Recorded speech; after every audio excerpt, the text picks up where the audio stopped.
एकजुटता का दिन है।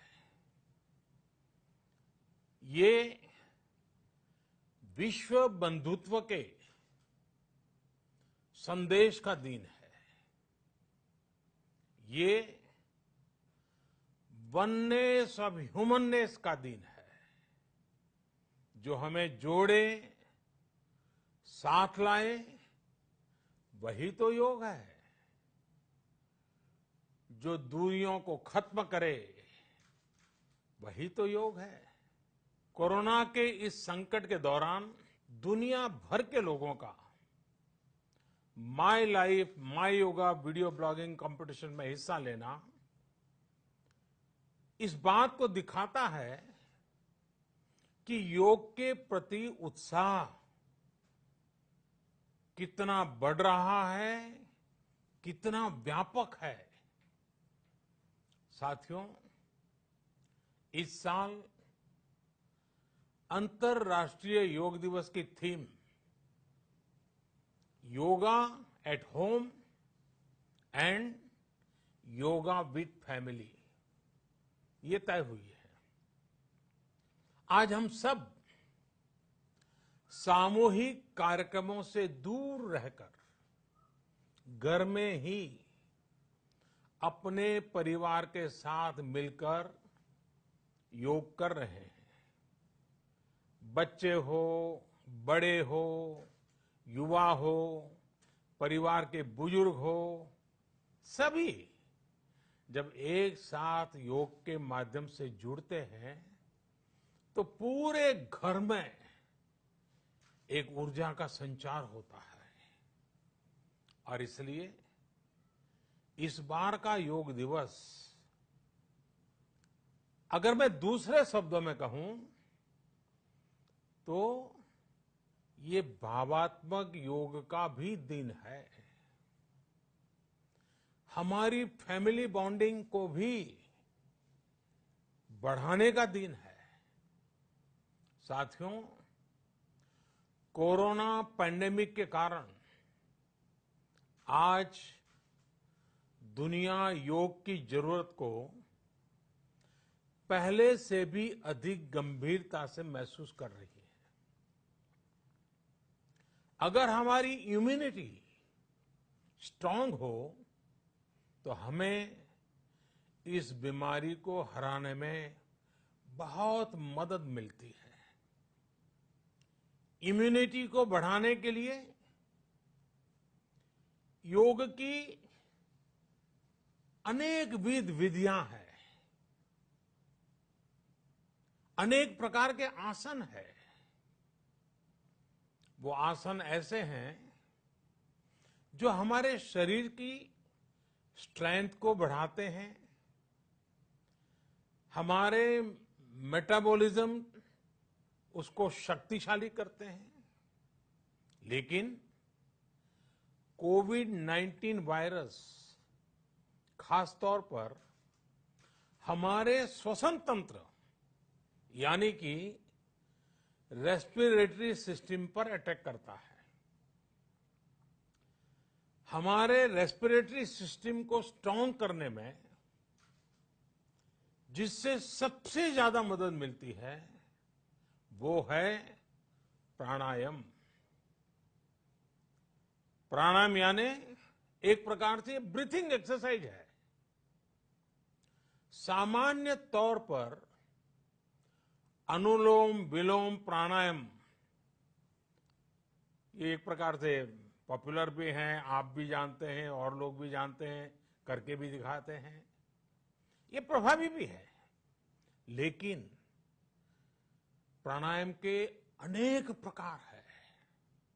इसमें अगर आप प्राणायाम को जानने वालों से मिलोगे तो बताएंगे शीतली है, कपालभाति है, भ्रामरी है, भस्त्रिका है, बहुत है, अनगिनत है।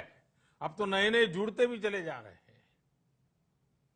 योग की ये सभी विधाएं, ये तकनीक हमारे रेस्पिरेटरी सिस्टम और इम्यून सिस्टम दोनों को मजबूत करने में बहुत मदद करती है। इसलिए आपसे मेरा विशेष आग्रह है, आप आसन करते हो, एक्सरसाइज करते हो, जो भी करते हो जरूर करें, लेकिन आप प्राणायाम को अपने डेली अभ्यास में जरूर शामिल करिए और अनुलोम विलोम के साथ ही अनेक जो प्राणायाम की टेक्निक्स हैं उसे भी सीखिए, उसको सिद्ध कीजिए। योग की इन पद्धतियों का लाभ बड़ी संख्या में आज पूरी दुनिया में ये कोरोना वायरस से ग्रसित जो लोग हैं, वो पेशेंट उसका लाभ ले भी रहे हैं। योग की ताकत से उन्हें इस बीमारी को हराने में मदद मिल रही है। साथियों, योग से हमें वो आत्मविश्वास और मनोबल भी मिलता है जिससे हम संकटों से जूझ सकें और जीत सकें। योग से हमें शांति मिलती है, मानसिक शांति मिलती है, संयम और सहन शक्ति भी मिलती है। स्वामी विवेकानंद जी कहा करते थे,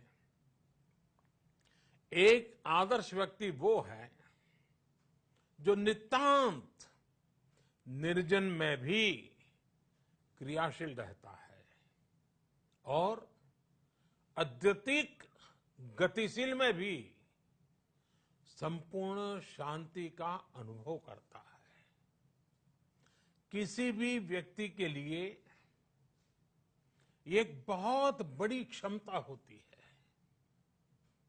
जब बहुत ज्यादा विपरीत परिस्थिति हो तब भी एक्टिव रहना, थककर हार न मानना, बैलेंस रहना, ये सारी चीजें योग के माध्यम से हमारे जीवन में स्थान प्राप्त करती हैं, हमारे जीवन को बदल देती हैं, ताकत देती हैं। और इसलिए आपने भी देखा होगा, महसूस किया होगा, योग का साधक कभी संकट में धैर्य नहीं खोता है। योग का अर्थ ही है समत्वम योग उच्यते, अर्थात अनुकूलता, प्रतिकूलता, सफलता, विफलता, सुख, संकट, हर परिस्थिति में समान रहने, अडिग रहने का नाम उसी तो योग कहते हैं। Friends, yoga enhance our quest for a healthier planet. It has emerged as a force for unity and deepens the bonds of humanity. It does not discriminate. It goes beyond race, color, gender, faith, and nations. Anybody can embrace yoga. All you need is some part of your time and empty space. Yoga is giving us not only the physical strength, but also mental balance and emotional stability to confidently negotiate the challenges before us. Friends, if we can fine-tune our course of health and hope, the day is not far away when world will witness the success of healthy and happy humanity. Yoga can definitely help us make this happen. साथियों, जब हम योग के माध्यम से समस्याओं के समाधान की बात कर रहे हैं, दुनिया के कल्याण की बात कर रहे हैं, तो मैं योगेश्वर कृष्ण के कर्मयोग का भी आपको पुनः स्मरण करना चाहता हूं। गीता में भगवान कृष्ण ने योग की व्याख्या करते हुए कहा है, योगः कर्मसु कौशलम, अर्थात कर्म की कुशलता ही योग है। Efficiency in action is yoga. ये मंत्र सदा सर्वदा हमें सिखाता है कि योग के द्वारा जीवन में अधिक योग्य बनने की क्षमता पैदा होती है। अगर हम अपना काम अनुशासन से करते हैं, अपना दायित्व निभाते हैं, तो भी एक तरह का योग ही है।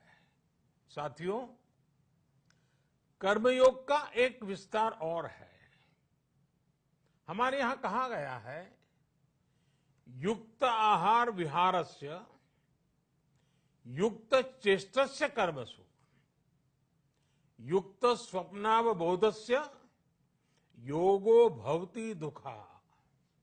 अर्थात सही खान पान, सही ढंग से खेलकूद, सोने जागने की सही आदतें और अपने काम, अपनी ड्यूटीज को सही ढंग से करना ही योग है।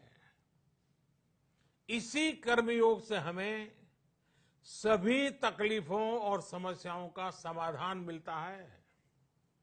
इतना ही नहीं, हमारे यहां निष्काम कर्म को बिना किसी स्वार्थ के सभी का उपकार करने की भावना को भी कर्मयोग कहा गया है। कर्मयोग की ये भावना भारत के रग रग में रची बसी है। जब भी जरूरत पड़ी, भारत के इस निस्वार्थ भाव को पूरी दुनिया ने अनुभव किया है। साथियों, जब हम योग से चलते हैं, कर्मयोग की भावना से चलते हैं, तो व्यक्ति के तौर पर, समाज के तौर पर, देश के तौर पर हमारी शक्ति भी कई गुना बढ़ जाती है। आज हमें इसी भावना से संकल्प लेना है। हम अपने स्वास्थ्य के लिए, अपनों के स्वास्थ्य के लिए हर संभव प्रयास करेंगे। एक सजग नागरिक के रूप में हम परिवार और समाज के रूप में एकजुट होकर आगे बढ़ेंगे। हम प्रयास करेंगे कि yoga at home and yoga with family को अपने जीवन का हिस्सा बनाएं। ये सिर्फ एक दिन के लिए नहीं होना चाहिए। और अगर हम ये करेंगे तो हम जरूर सफल होंगे, हम जरूर विजयी होंगे। इसी विश्वास के साथ आप सभी को फिर से अंतर्राष्ट्रीय योग दिवस की अनेक अनेक शुभकामनाएं। लोकाः समस्ता सुखिनो भवन्तु। ओम।